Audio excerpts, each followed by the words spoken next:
Welcome, listeners, but take heed. We will say whatever we need to share our knowledge, thoughts, and joy, and even things that do annoy. So join us now, but be aware. We have a tendency to swear. We'll dial it back a little bit. But frankly, we don't give a shit. Welcome to Just Keep Rowling, a Harry Potter book movie compare and contrast podcast. I'm Ellen, my co-host is Kayde, and we hope you are ready for the fourth story. Oh my god, are we really starting out with number puns? This is gonna be a long book, y'all. I'm just trying to get them fired up. Oh my god, and with that, let's just keep rolling right into our rolling rehash. Last week, we compared the American and British versions of Harry Potter and the Prisoner of Azkaban, and officially finished the third story. Hagrid's hairy homicidal hardback had nothing on Harry's very hairy hair. Aunt March's shit-talking had nothing on teen anger management issues. Uber had nothing on the night bus if you're looking to get somewhere fast with little consideration for your own safety. The musical stylings of the Sorting Hat had nothing on the Richard Harris Memorial Toad Choir. Cheech and Chong had nothing on Dumbledore. Hermione's attitude had nothing on Professor Trelawney's self-confidence. Draco's terrible insults had nothing on the steel talons of a pissed-off horsey bird. My worst nightmares had nothing on Parvati's ridiculous boggart. Actual competent gatekeeping had nothing on Sir Cadogan's enthusiasm. Crazy Madam Hooch had nothing on crazy Gary Oldman. Professor Snape's thirst for revenge had nothing on Boggart Snape's sense of fashion. Movie Ron's cowardice had nothing on Book Ron's bravery, or his pig-headedness for that matter. Personal grooming and hygiene had nothing on Wormtail. Like, literally, nothing. Explaining the Marauders map had nothing on just glossing over the entire subject. Lupin's amazing teaching abilities had nothing on his furry little problem when it came to parents' comfort levels. A surprise end-of-the-year broomstick from a loving godfather had nothing on a surprise possible murder broom from an escaped convict. And, although it is our favorite of the series, the movie just had nothing on the book. During episode 63, Herring After Harry, we had two Potter Ponderings. One was just to find out your favorite moments of our episodes covering Prisoner of Azkaban. Karlee said, "Oh god, this one is so good. You guys did a great job with everything. The fucking tree puns killed me." She said, in particular, her favorite part was getting to record her Marauders episode with us, if that counts. I'd say it does. Same here. Quincy said his favorite part was that he made us crowbar calling Pettigrew a rat bastard into an episode.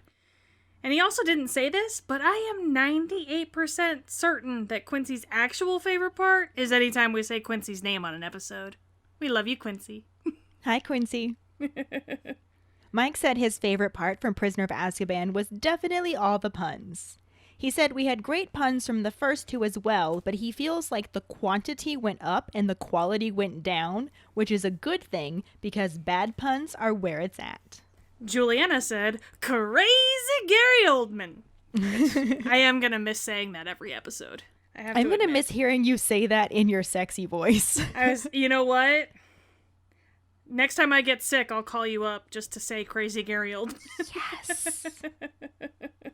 Jackson said his favorite was definitely the made-up names and words, like Birdering Tree and Horsey Bird. Horsey Bird! I love Horsey Bird. The other was to get your thoughts on how Sirius was able to access his money via letter to buy Harry a broom. How do you think that system works? Karlee figures he still had access to his money in jail, since there's still a Black family vault. So she assumes he could easily have written and the goblins not think two things about it, since goblins don't really give a fuck about wizard affairs. Unless, of course, it involves goblin jewelry or weapons. Mike said that he thinks he went to Gringotts as a dog with his key, but he's not actually sure if that's canon or headcanon. I reminded him what the book said about sending the order in under Harry's name but asking them to take the money from his vault, and we decided that was boring. His is better, so headcanon accepted. Jackson thinks that Sirius simply filled in an order form and wrote down which vault to access it from. Goblins don't really involve themselves in wizard affairs, so he doubts they would care that Sirius was out of prison. That's also not very safe, though. Like, anyone could use your name, couldn't they? That's kind of what I was saying in the episode, that it would be like using it like a charge card. So it's probably no different than somebody getting a hold of your charge card. I mean, what proof do you have of actual ownership of that vault? Maybe they have, like, code words that go along with it, too. Maybe, like a PIN number? Yeah. Like a wizarding PIN number? Mm-hmm. But thank you for your responses. We love reading them. We do. And we love hearing all about the things that you love about us, so that helps. Yeah. Right? I was kind of hoping for more, but maybe at the end of this book. We got some pretty good ones. We really did. I love you guys. Because we have amazing keepers and they're awesome. Our trivia question last week was, what was the name of the village pub in Little Hangleton? The village pub is known as the Hanged Man. And it's where everyone in town gathered to discuss the murders of the 3 Riddles. Congratulations goes to Mike Riley, who was the first person to answer it correctly, even though it took him 3 posts to get the whole answer right. He got it there in the end and is officially on a 3-week streak. We also want to give him a shout out for joining us as our newest Order of Merlin First Class patron. So exciting! Right? Thanks for joining our patron family. We are so happy to have you with us and really look forward to getting to know you better in our chat group and whatnot. It's all about the whatnot. Isn't it though? Really is. For now, let's just keep rolling into Chapter 1 of the Goblet of Fire, the Riddle House, and the semi-corresponding film scenes. Chapter 1. The Riddle House. On a hill overlooking the village of Little Hangleton stands the dilapidated and ramshackle house that was once a beautiful manor. Though this building has been unoccupied for years, the villagers still call it the Riddle House when they talk about the strange and horrible events that happened there half a century ago. The truths of the story are unclear anymore, but the beginning of each version of the story starts out the same. 50 years ago, a maid found all 3 riddles dead in their drawing room, eyes open and still in their dinner clothes. She ran into town, waking as many people as possible and summoning the police to the house. The residents of Little Hangleton were curious and excited, but not sad, because the riddles were not well liked by the villagers, since the parents were snobby and rude, and their adult son, Tom, was even worse. Though not upset about their deaths, the Little Hangletons did worry about how they died, since 3 perfectly healthy people don't just drop dead simultaneously. Everyone was at the local pub, the Hanged Man, discussing the murders when the Riddle's cook arrives to tell them that their gardener, Frank Bryce, had been arrested for their murders. A woman at the bar tried to defend him by saying he had a hard war and just wanted quiet, but the cook asked who else has a key to the back door. There were no signs of a break-in, and all Frank had to do was sneak in while they were sleeping. The other people at the bar began agreeing that Frank Bryce was, indeed, a funny man and had a nasty look about him, and by morning, the villagers had hardly a doubt that Frank was the murderer. Frank, however, was adamant about his innocence and proclaimed that the only person he had seen near the house was a young, dark-haired and pale teenage boy. Nobody else had seen this boy, and Frank's prospects were looking quite grim, until a report came back on the Riddles' bodies. They had not been, as far as the doctors could tell, harmed in any way, and seemed completely healthy aside from their being dead. With no evidence of foul play, Frank was released and returned to his cottage. The villagers were still suspicious of him, and though some of them thought he should leave, he remained the gardener for the next families who lived there, but neither of them stayed long, and the house began to fall into disrepair.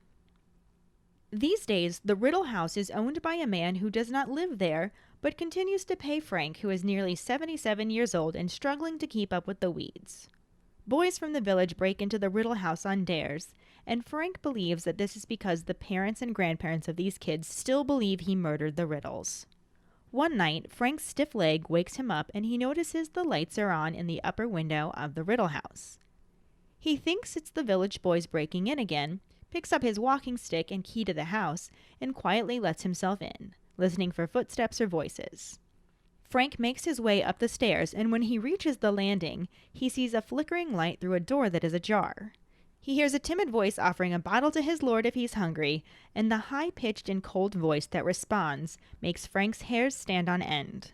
The second voice tells the first, who he calls Wormtail, to move him closer to the fire, and Frank glimpses a small man in a black cloak pushing a chair into place.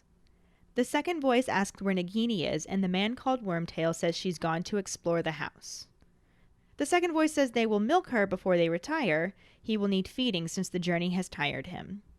Frank leans closer to the door and hears Wormtail ask how long they are going to stay there. The second voice saying a week, maybe longer, and mentions it would be foolish to act before the Quidditch World Cup is over. Wormtail asks why, and Frank is confused and tries to clean out his ears because Quidditch isn't a real word. The second voice explains to the first that the Ministry of Magic will be keeping very tight security, making sure the Muggles don't notice anything. Frank gives up trying to clear out his ears since the two in the room seem to be talking in code, and must either be spies or criminals.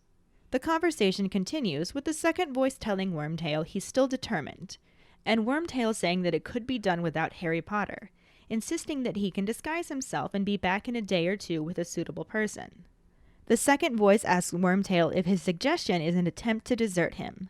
The first man denies this, and the second cold voice accuses him of lying and says that he's revolted by Wormtail, that his devotion is cowardice and he's only there because he has nowhere else to go. He says he would be robbed of the little health he has gained if Wormtail were to leave for a day or two, and silences the other man as he tries to respond. The cold man says he has his reasons for using the boy, and that a few more months makes no difference after waiting 13 years. Wormtail points out that Bertha Jorkin's disappearance will not go unnoticed, and starts talking about murdering someone else when the cold voice interrupts him again. He tells him that the Ministry doesn't need to know that anyone else has died, that he cannot do it himself in his current condition, and that with one more death the way to Harry Potter will be clear, and by then his faithful servant will have returned. Wormtail insists that he is faithful, but the cold voice tells him that he has neither the brains nor the loyalty to be so. Wormtail argues, and the cold voice concedes that he had a stroke of brilliance in bringing him Bertha Jorkins, even if he had no idea how useful she would be when he caught her, and says that he will be rewarded by being allowed to perform a task that any of his followers would give their right hand to do. Wormtail asks what this task is, and is told that his part will come at the end, and that he will be as useful as Bertha Jorkins was. Wormtail worries that he's going to be killed too, and then mutters something that Frank cannot hear, which makes the cold voice laugh a mirthless laugh, and points out that memory charms can be broken by powerful wizards, which he proved when he questioned her. In the hall, Frank starts sweating, realizing that the man was talking about killing a woman, and not only showed no remorse, but seemed to be amused by it. The madman was plotting more murders, and the boy that had been mentioned, Harry Potter, was not safe. He decides he must sneak back out of the house and contact the police, but remains frozen in the hall when the voice begins speaking again. Frank overhears bits and pieces about a faithful servant at Hogwarts, Harry Potter as good as his, and that he thinks he hears Nagini. The cold voice changes into hissing, spitting sounds, and Frank hears movement behind him. He turns to look and is paralyzed with fear as a massive 12-feet-long snake is slithering towards him and goes right past him. The hissing continues, and Frank has the impossible thought that the man can talk to snakes. As he stands frozen in his spot, the cold voice begins speaking English again, saying that according to Nagini, there's an old Muggle man outside the door listening in on their conversation. The door swings open wide, and Frank is face to face with the short man he saw moving the chair. He cannot see who's in the chair in front of the fire, but he sees the giant snake curled up on the rug, and the small man leads Frank into the room. The voice from the chair asks Frank if he heard everything he had said, but calls him a Muggle. Frank asks what that word is, and the voice tells him that it means he's not a wizard. He replies that he doesn't know what he means by wizard, but he heard enough to go to the police to tell them that they had murdered and were plotting to murder again, adding on that his wife knows he's in the house.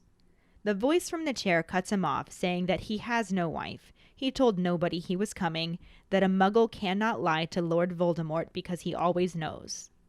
Frank tells the voice he doesn't like his manners and he should face him like a man. The cold voice says that he's not a man, but that he will face him, and instructs Wormtail to turn his chair around. Wormtail hesitantly and reluctantly approaches the chair as the snake lifts its head and hisses. The chair is now facing Frank, who drops his walking stick to the floor and screams so loudly he does not hear what the thing in the chair says as it raises a wand. There's a blast of green light, and Frank Bryce drops dead to the ground. 200 miles away, the boy called Harry Potter wakes with a start. The movie opens on the Warner Brothers logo and zooms in through it, panning down a wall of skulls to an opening that a snake slithers out of. The camera follows the snake through the grass into an area surrounded by old gravestones and up past a statue of death holding a scythe over its head. As the camera glides over the statue's skeletal face into the dark sky, the words Harry Potter become visible. As the music intensifies, and the Goblet of Fire appears beneath it, and the camera zooms in on the words before going back to the dark sky, then transitioning to a single light-on in a cottage with a mansion off in the distance. It then cuts to a match being lit over a stove and an old man moving a kettle onto it and adding tea bags to a teapot. He looks out his window and sees a light on in one of the upstairs windows of the nearby mansion.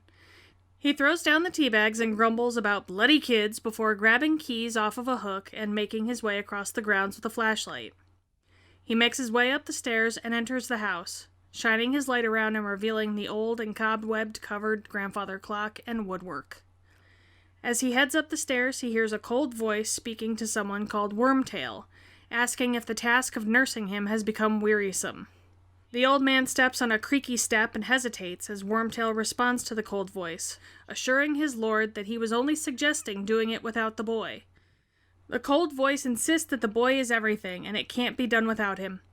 As the old man continues to approach the room, another man kneels down next to the chair the cold voice is coming from, and promises that he will not disappoint him. The cold voice acknowledges that is good, and then instructs the kneeling man to first gather their old comrades by sending a sign. A giant snake slithers up the stairs and past the old man, entering the room and communicating through a hissed language. The cold voice shares that Nagini tells him that the old Muggle caretaker is standing just outside the door. Wormtail's figure fills the doorway, startling the old man, until the cold voice continues, asking him to step aside so he can give him a proper greeting. Wormtail steps to the side as the cold voice says, Avada Kedavra! With a flash of green light, the man raises his hands in the air and the camera cuts to the tea kettle whistling and steaming on the stove, and then to Harry Potter, asleep but reacting to a nightmare. So the book and the movie essentially start out the same way? Essentially.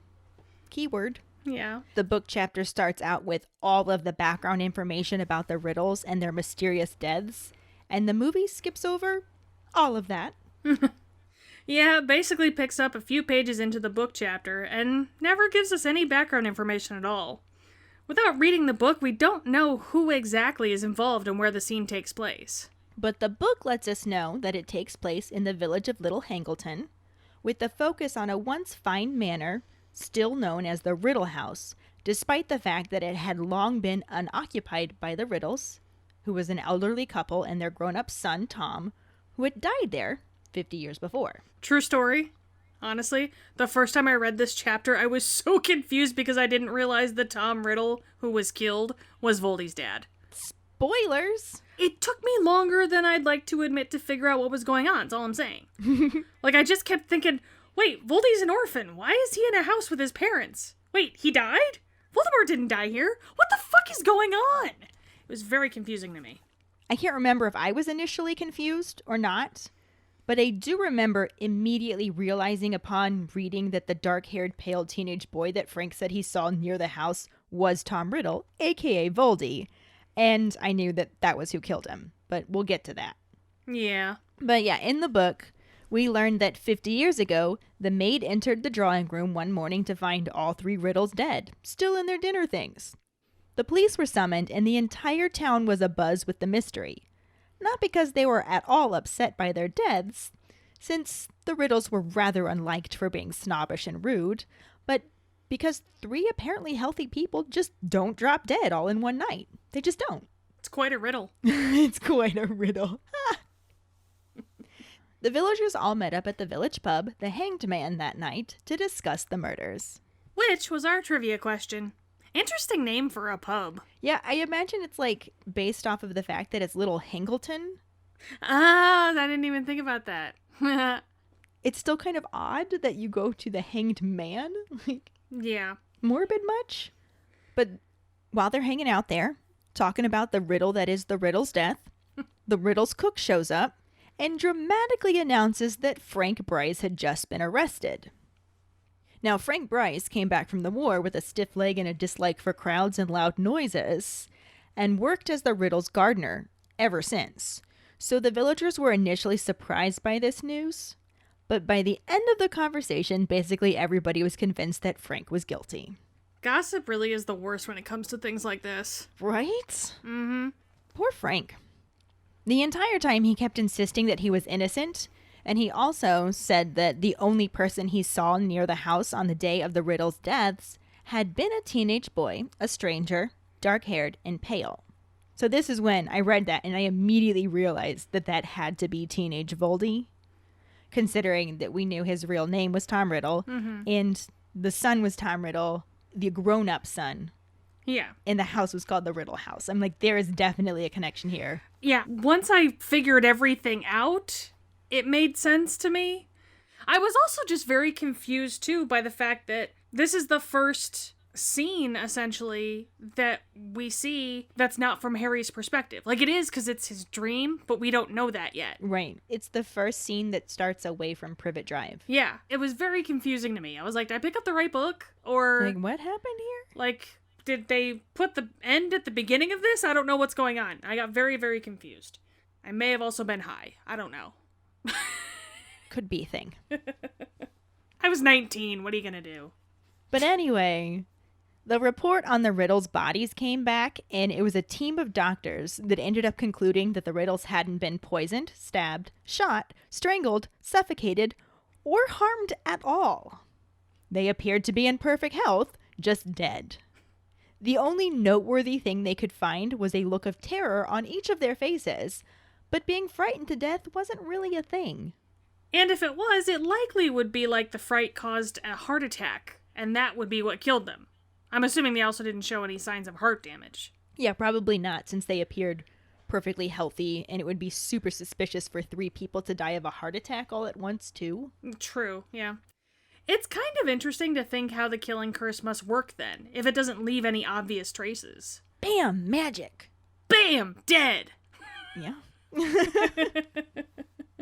But the police had to let Frank go since there wasn't any evidence that the Riddles were murdered, and the rest of the gossipy town was surprised and suspicious of the fact that he decided to return to his cottage on the Riddle House grounds. They still figured he was guilty and thought that he should move on, but he stayed to tend the garden for the next families that lived there, though neither stayed long and the house started to fall into disrepair. This right here is basically where the movie picks up the story, with the present day portion involving Frank Bryce, although we never actually hear that his name is Frank Bryce. Yeah, it also cuts out the detail that the Riddle House is presently owned by a wealthy man for unclear tax reasons. And he continued to pay Frank to do the gardening. And this tidbit of information has always made me wonder who that wealthy man was. Is he a wizard? Is he connected to Voldemort in some way? Interesting. I never really thought about that. But yeah, now I really want to know, so thanks for putting that in my head. Appreciate it. I think this should be our Potter Pondering, because I want Yeah. to know if our keepers have theories about this. Part of me kind of wants to think that maybe it was Dumbledore. I was just thinking that. As you were saying It's it. pretty kind to continue paying an old man to Yeah. basically do nothing. I mean, I'm sure he tried to garden, but Yeah, he was getting old and right. had a bad leg, and it was somebody that was kind enough to continue paying some random old man. He had to be personally involved somehow. Yeah, like in some somehow. way. Yeah. So I want some theories on this, guys. Have some That's- fun with that. I had never thought about that, but thank you. Because now I'm not going to be able to sleep. Awesome. Good. Stay up. Work on the rehash. Rude! So, none of that happened in the movie, though. Though it does still set up where the film starts in. With the usual WB intro, we're already looking at a much darker tone for this movie, since even in Prisoner of Azkaban, it at least started out with some lighthearted magic. Like, there's no magic here, just a creepy-ass nope rope in a cemetery. Yeah, as we've mentioned in some other episodes, the first movie started out with the bam magic, and the second movie started out with illegal magic. Mm-hmm. This one is just eerie, and even the music reflects that. Yeah, it still has the elements of the original theme song, but it has definitely taken a turn for the terrifying. I talked to Max about it, and he said it was more dramatic because it included the film's graveyard theme, which is what turns up every time something suspicious or creepy happens. He described it as atmospherically macabre. Atmospherically macabre is perfect to describe the entire start of the film, honestly. Because along with the music, you got the creepy-ass nope rope slithering through a graveyard and past a statue of death. And that's a big-ass statue of death, too. Pretty macabre. Pretty fucking macabre. It then transitions to the sky with the words Harry Potter and the Goblet of Fire, and this is where the original theme song is incorporated. Yeah, Max was saying that the original Harry Potter theme starts in a minor key, which is typically what gives something a creepier sound. In this case, it probably helped with the whole magical aspect of the music. Yeah. But he said that he would describe the original theme as incorporated diminishing. According to him, they made the minor a bit less minor, and in doing that, they made it super creepy. So now we're getting chills at this point because it's super creepy. And chills because it's Harry Potter. It's joint chills. The title in the sky, the macabre atmosphere, the music. Do-do-do-do-do-do-do. Whew. Do it again. Do-do-do-do-do-do. Whew. But anyways, after the title screen, it cuts to a scene with a light on in a little cottage and a large mansion in the background. And we can presume this is the Riddle House and Frank's cottage that is mentioned in the book, however, they never actually tell us that. Yeah, it just cuts to a scene with an old man. Presumably Frank, yeah, putting a kettle on the stove. I remember a lot of people, mainly Brits, complaining that Frank didn't use an electric kettle, since even in the 90s everyone apparently used an electric kettle. But I think this may have been done to show that Frank was old school, or to maybe just make it seem more charming to the Americans, since most of us equate Britishness with teapots on the stove. I think it's because Frank is old school. He doesn't like crowds or loud noises. Dude never went out and bought himself a new kettle. He just kept using the same old one he always had. True. Especially not after the entire town thought he was a murderer. Yeah. Poor Frank. He had a hard war. Mm-hmm. But anyway, he's making the tea and looks out the window to see a light on up at the mansion. Presumably the Riddle House. Yeah, presumably the Riddle House. But he mutters something about bloody kids and grabs some keys and makes his way across the grounds. So this keeps it somewhat in line with this section of the book chapter. Frank's bad leg woke him up, so he headed downstairs to fill his kettle. However, it wasn't to make tea, it was to refill his hot water bottle. But he looks out his window and sees a light on in the Riddle House. It's nice that the movie had him grumble about the bloody kids, because the book had him assume it was the boys from town that they mentioned liking to get on the grounds and break into the house to mess with him. Yeah, that was the closest thing we got to any backstory there. Yeah. But Frank enters the house, and what I want to know is the shrubbery is so perfectly kept and trimmed, but they don't have anyone to dust the inside of the house? Frank was probably the only person willing to stay on, and he was paid to garden. So perfect shrubs, dusty house. Those fuckers were taller than him, though. Like, how did he get, like, perfect squares on the goddamn shrubs? Well, honestly, the book kind of implied that the lawn wasn't looking that great either, since Frank was getting old, and he was having a hard time keeping up with the weeds, and those bloody kids would do shit like ride their bicycles over the lawn. He would have had a nice lawn if it wasn't for those meddling kids. Meddling kids? Harry, Ron, and Hermione aren't in this scene. Oh, yeah, my mistake. He would have had a nice lawn if it weren't for those bloody kids. But I think the movie did a good job bringing the visual aspects of this part to life, with the super dusty house and him heading up the stairs and seeing the open door from the landing. But then, there are a few differences from here. Yeah, the two sections get the same point across, but there's one very noticeable difference between them both. In the book, Frank hears a timid and fearful man's voice tell his lord that there's more in the bottle if he's still hungry. A second, high-pitched and cold voice tells him later and asks to be moved closer to the fire.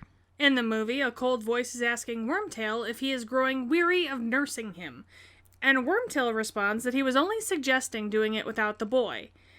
I'm not gonna lie, I don't care if I am the groundskeeper. The second I hear grown-ass voices, I'm getting the fuck out. Like, it was one thing when he just thought it was kids, But once he knows that it wasn't, he should have hightailed it out of there. To be fair, he was a soldier. Not likely the hightailing type. Meh. Plus, in the book, he got to hear words like Quidditch, Ministry of Magic, Wizards, and Muggles. I'd probably hang around and listen in too. So, I mean, then I'm just thinking it's crackheads. Like, or somebody who's just high off their nut. Then I'm especially running, dude. Right, but it's like a train wreck.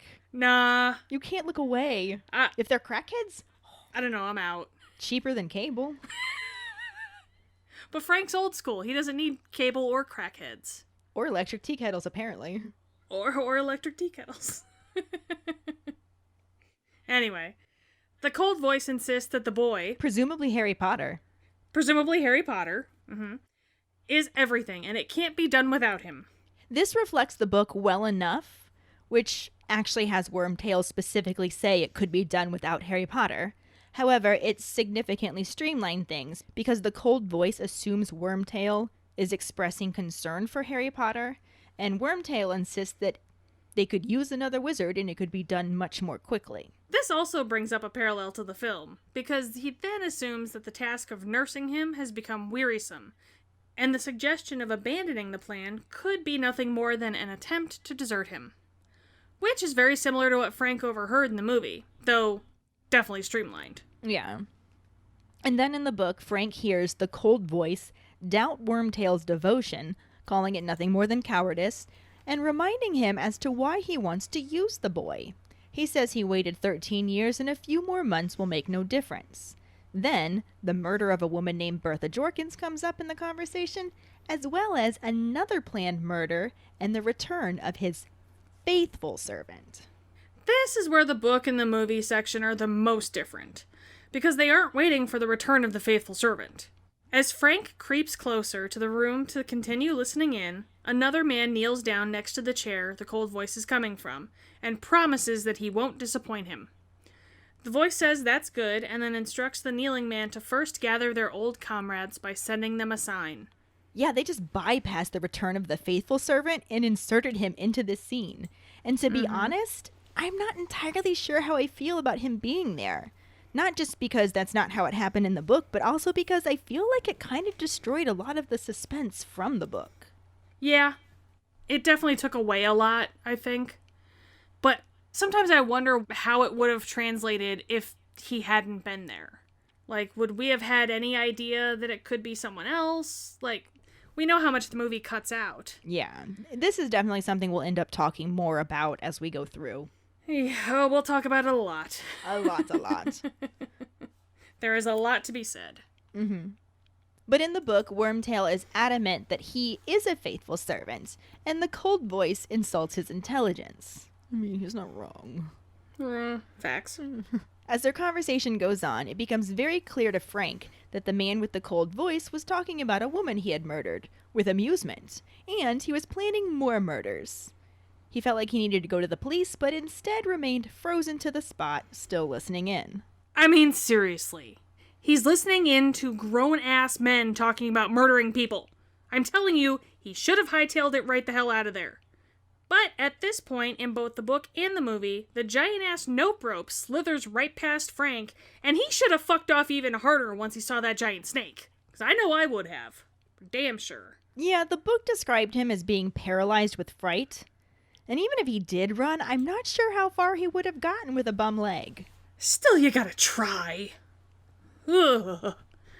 I'm telling you, I could run on fucking water if that fucking snake came near me. So there's that. I'm just saying. The snake reports to the man with the cold voice that the old muggle caretaker is standing just outside the door, and can we just take a moment of David Tennant appreciation? Because...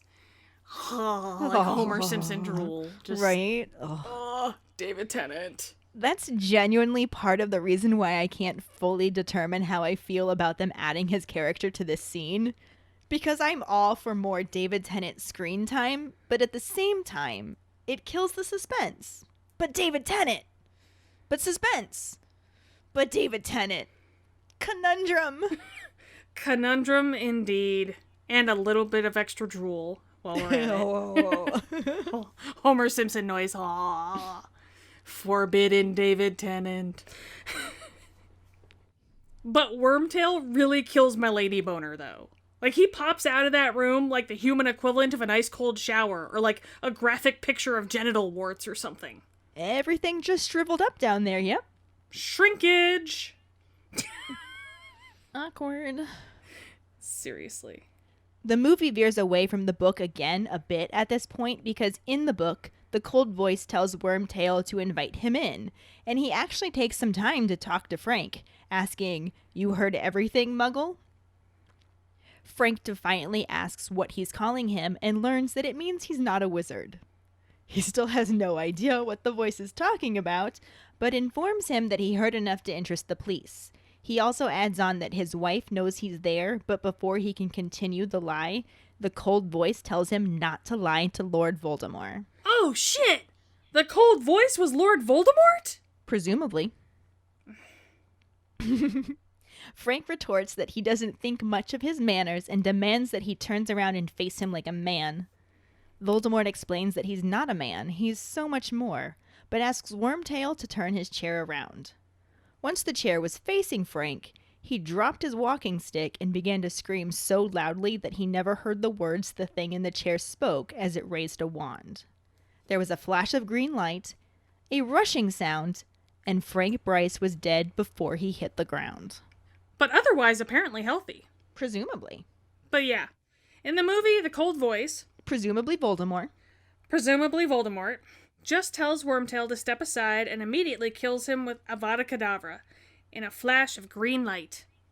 The camera cuts to the whistling tea kettle as Frank screams and dies, and then to Harry Potter, who is tossing and turning in bed. And this is where we cut off the movie scene, because it lines up pretty well with the end of the book chapter, which says, 200 miles away, the boy called Harry Potter woke with a start. Bam! End chapter 1. And since we're starting a new book and movie, we get to start talking about first appearances by the actors again. Yay! Yep. And the first actor we see in this movie section was Eric Sykes as, presumably, Frank Bryce. Presumably. I gotta say, he is exactly how I imagined Frank Bryce. Yeah. I kind of wish he had more to do. Right? Because like, here we are introducing this new actor, and we're saying goodbye to him. Yeah. Hello and goodbye. But yeah, no, I thought he was great. He totally fit, like, cantankerous old man living alone on the grounds. You know, like, yeah. He very much fit that. It was just exactly what I pictured. Mm-hmm. Worked well. Yeah. We also see Timothy Spall return as Peter Pettigrew, aka Wormtail, and aside from killing my lady boner, he's awesome, as usual. Yeah, he's very rat-like. Yep. He does very well. Like, I mean, I'd be mad that he kills my lady boner, but that's kind of his job. Right. Like, I mean, that's his job, and he does it well. He does it very well. It's just unfortunate. Yeah. For your lady boner. It really is. How many times can we fit lady boner into this episode? Oh, at least once more. I say anytime we talk about David Tennant, I have to talk about my lady boner. Yep. So there's that. Well, yeah. So, like I said. Speaking of, as previously mentioned, we saw David Tennant. Lady boner. Oh. As, well, we know he's Barty Crouch Jr., but I feel like we aren't really supposed to know that at this point. Mm-hmm. Which is part of the reason why I feel like it takes away from the suspense. But it's David fucking Tennant. David fucking Tennant. Yeah, we'll be talking about him a lot more as time goes on. Because, well, David fucking Tennant. Right. So there's that. We're not going to miss an opportunity to talk about him. No. Or your lady boner, apparently. Right? I will never miss an opportunity to mention my lady boner or David Tennant. Or both, as the case will probably be. Yep. Get used to it, folks. Can't have one without the other. Anyway, we also heard from Voldemort. Presumably Voldemort. Uh-huh. Presumably. But since we don't actually see him yet, we're going to hold off on talking about him. In the same with Harry Potter. We'll save that for the next episode when he actually does a bit more than sleeps fitfully. But not much. His hair did steal the scene. It usually does. We're going to get to that. This will bring us to our Potter pondering. Who do you think the man was who owned the Riddle House? Do you think he was connected to Voldemort? Find the posts on our Facebook page and let us know what you think. We really look forward to reading them.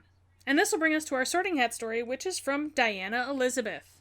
She writes, I was really young when the first movie came out, but old enough to already be an avid reader. My older sister had already started the series, but the books hadn't been passed on to me yet, as they weren't sure if I was old enough to really get the story. When the first movie came out, my mom had gotten her and my sister tickets to see it, but my sister got grounded. So as her punishment, my mom took me instead. Yay. I remember walking into the theater room and they had replaced the number with a Privet Drive street sign. And from the moment I saw that, I was hooked. As soon as I got home from the movie, I insisted on getting my hands on the books. I already knew movie versions were nothing compared to the books, and I needed to know what really happens. It took some convincing to make my mom and sister see that I was old enough to appreciate them, but they caved. From that moment on, my sister and I tore through every book we could and just read and reread and spent all of our time discussing everything Harry Potter. Thank you for sharing your Sorting Hat story with us, Diana. Yes, thank you. Sounds a lot like me and Ellen on most days. Right? Yeah, you're like the sister I never had. Aww, shucks. I have a sister, but you're like another one. I'm like the sister you already had. No, she doesn't like Harry Potter. So yeah, you are like the sister I never had. Way to go. Woohoo. If any of you other keepers out there listening would like us to read your Sorting Hat story on a future episode, you can email it to us at justkeeprolling@gmail.com. Let us know your house, wand, Patronus, how you got into Harry Potter, and anything else you might want to share with us. You can also just message us on social media. And this will bring us to this week's trivia question. What did Dudley chuck out the window after he got in trouble for cheating on his diet? The prize for the first one who responds with a correct answer and the code word #BitStupidReally will get a sticker. Another way to get a sticker is to rate and review us through iTunes. If you don't have an Apple account, you can write a recommendation on our Facebook page, then email us at justkeeprolling@gmail.com to let us know you did, and we will get back to you to figure out which sticker you want and where to send it. Don't forget to find us and follow us on Facebook at JKR Podcast and Twitter and Instagram at Just Keep Rolling. Following us on Podbean at justkeeprolling.podbean.com will get you the episode as early as possible and give you a leg up in answering the trivia question. If you would like to support us as a patron for extra perks, you can go to patreon.com/justkeeprolling. In addition to getting you some extra perks, like Just Keep Rolling swag, patron-only Facebook groups, virtual meetups, bonus content, and more, your patronage also helps us to continue producing this podcast, our cooking show, and to bring you more content. As always, any support you can give is greatly appreciated. Don't forget to subscribe to our YouTube channel, where we post our weekly podcast episodes, cooking show episodes, monthly blooper reels, vlogs, and other random videos. And join us next week when we talk about chapters 2 and 3, because there are no corresponding film scenes. Thanks for listening. We hope you hear us again. I'm Kayde. I'm Ellen. Until the next time, just keep rolling.